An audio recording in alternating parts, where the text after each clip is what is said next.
Purpose of fume hood. The fume hood is a safety device that is designed to capture, contain, and evacuate fumes, vapors, and light dust. The fume hood protects the user by pulling air into and through the hood opening. This inward airflow prevents vapor and gases from entering our breathing zone. The speed of this air is known as the face velocity. Air from the fume hood is exhausted by fans and discharged into the outside atmosphere.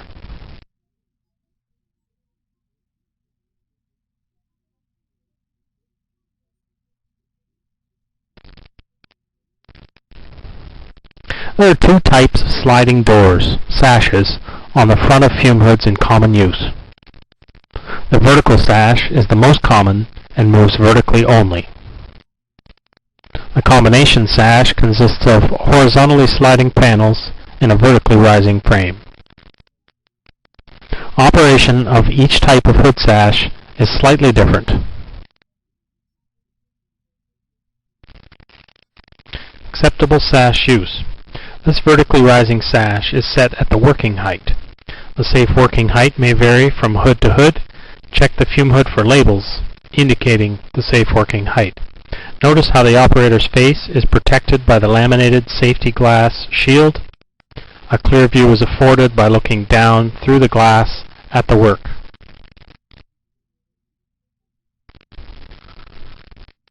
Never raise the sash fully during active work. Never insert your head or face inside the sash opening. Keep nose at least 3 inches outside the plane of the sash.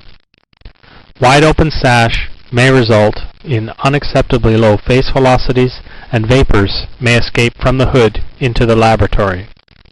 Insertion of the face inside the sash will result in exposure to fumes and vapors from experiments.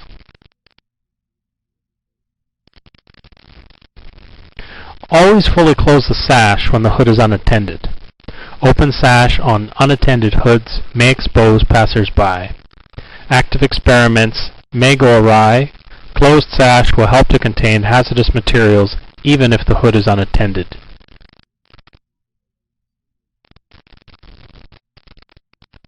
Combination sash use.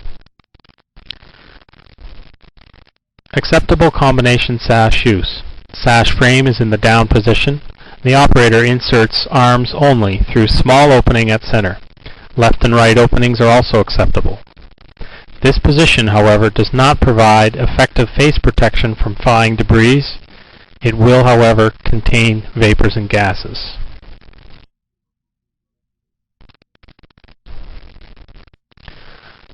This is also acceptable combination sash use. Horizontal panels are closed, and the sash frame is raised vertically to a maximum of 50% open. Face velocity must remain above 80 feet per minute. The operator's face is protected by the safety glass doors. Always close the horizontal panels before raising the sash vertically. This is the ideal use of the combination sash. The sash frame is down and the horizontal panels are positioned in front of the worker. The operator inserts arms through small openings to the left and right of the glass. This provides protection for the face and the upper body from possible flying debris, gases, and vapors.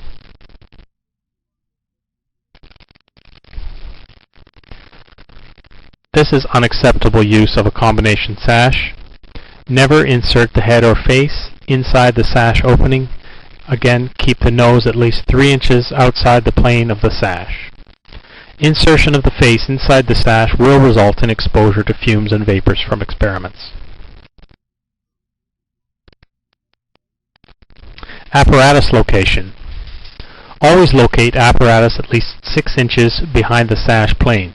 If this is not done, vapors and gases released near the hood face may not be captured and contained. Fume hoods are designed and tested to contain materials at least 6 inches behind the plane of the sash. Apparatus location. Always support large objects up on blocks.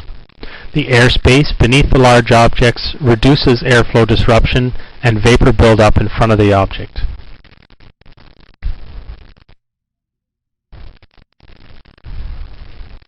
Always turn the light on when using the fume hood. In the event that lamps need to be replaced, contact facilities immediately, since poor lighting can cause accidents.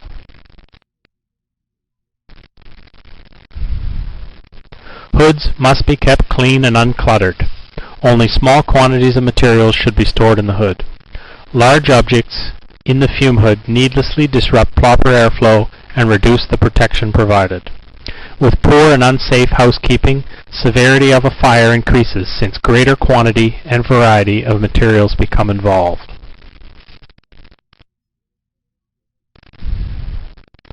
Perchloric acid. Standard chemical exhaust fume hoods must not be used for perchloric acid applications. Impact-sensitive crystals can be formed that cause violent explosions. These crystals also form in the ductwork and will persist for the life of the building. Workers today and in the future will be at risk. There are special designed fume hoods and exhaust systems available for perchloric acid work.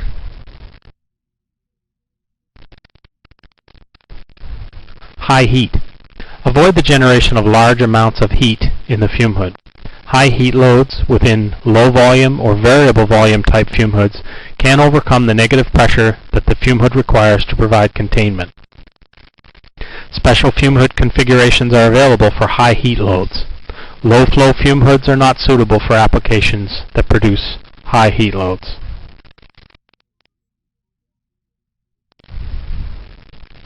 Baffles. Keep opening around the baffles in the rear and top of the fume hood clear of obstructions such as laboratory wipes. Do not adjust the baffles in any way.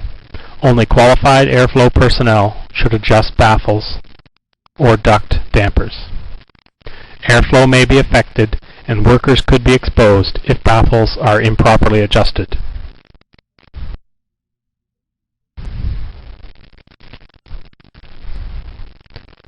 Always walk by fume hoods slowly, at least 3 feet behind the operator at the hood. Air currents produced by a rapidly walking person can draw vapors and gases out of the fume hood and expose the operator.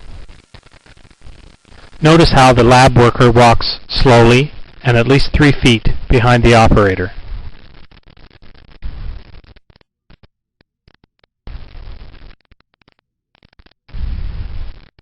Never walk by the fume hoods rapidly or too closely behind the worker at the hood. Walking quickly behind the worker of the hood can draw contaminants out of the fume hood.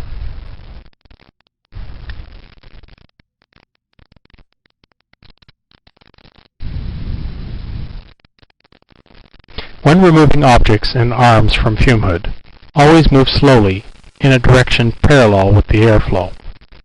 Airflow will help to clean fumes and gases off of arms and objects when arms are parallel with airflow direction.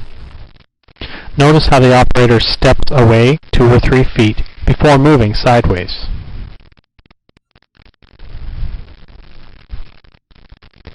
When removing objects and arms from fume hood, never use a scooping or side-to-side motion as shown.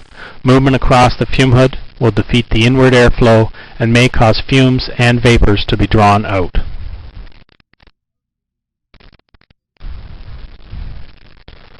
Keep doors and windows closed.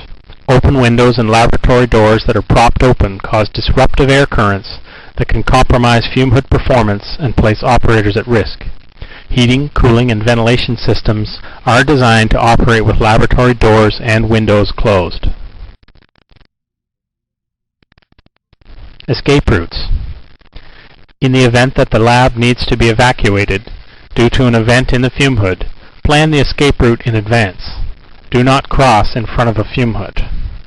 Notice in the diagrams on the left, the occupants of the lab are required to cross in front of the fume hood. The fume hood is the most likely source of the hazard. Try to plan the escape route in accordance with the diagram on the right.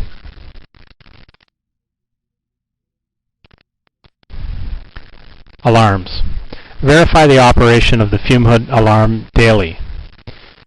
Temporarily blocking the fume hood alarm sensor tube on the outside or the inside of the fume hood will trigger an alarm and verify that the unit is functioning. The alarm may be equipped with a test button. The test button merely tests the buzzer and does not test the sensor function. If the alarm fails to function after 30 seconds, close the hood sash and contact maintenance personnel. Alarm units differ from make to make. Contact the alarm manufacturer if unsure how to verify operation. Never insert any object into the sensor hole. Never operate the fume hood when the alarm is not functional.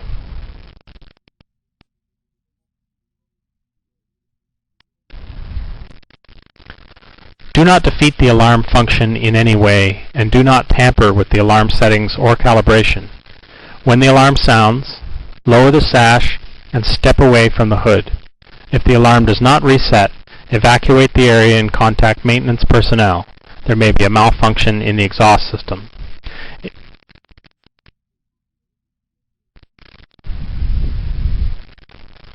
Experiment setup. During setup and teardown only, the sash may be raised beyond the established working position. During this time, there must be no hazardous vapors or gases present in the hood, since the fume hood will provide no protection. Wait at least 2 minutes after all hazard-generating activity has ceased before opening the sash above working position. During setup and teardown of experiments, the fume hood alarm will most likely sound due to insufficient airflow. During this time only, it is acceptable to mute the alarm by pressing the test or enter button. Alarms vary by manufacturer. Contact them if in doubt.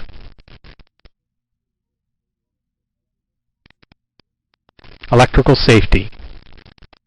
Never tamper with cords or use ungrounded electrical items. Electrical shock may result. Never use electrical items such as hot plates when flammable gases or vapors are present in the hood. Fire or explosion may result.